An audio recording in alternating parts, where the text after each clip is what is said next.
Upon the President's declaration of martial law, armed soldiers were deployed to the headquarters of the National Election Commission, as well as its training facility in Gyeonggi Province and its management office here in capital Seoul. Now, questions that is, are being raised about the motive behind this move. Our Ahn Sung-jin reports.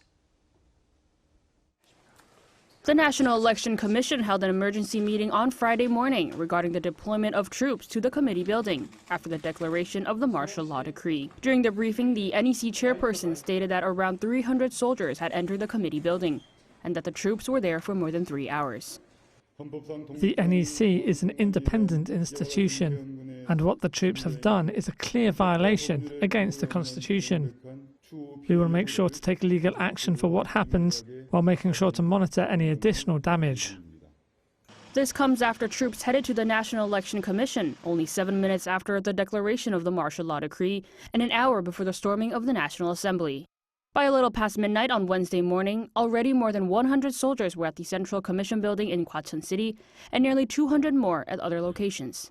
That's slightly more than were at the National Assembly. Employees say the troops entered the Information Management Bureau where personal information is stored. Telephones were confiscated from 5 people that night, including night shift workers. An entrance to the building was controlled. The Secretary General added that there were no missing items or data theft, but questioned whether the entering of the committee building is in accordance with the constitution of the martial law decree, as the NEC does not apply to those institutions that need to be controlled. Former Defense Minister Kim Yong-hyun told local media that the martial law troops entered due to the need to investigate allegations of election fraud. However, he did not elaborate on what those allegations are.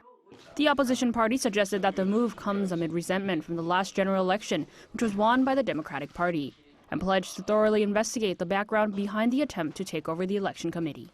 The NEC and National Assembly were the only 2 locations where troops were deployed, so the reason behind entering the committee building is raising further questions. Ahn Sung-jin, Arirang News.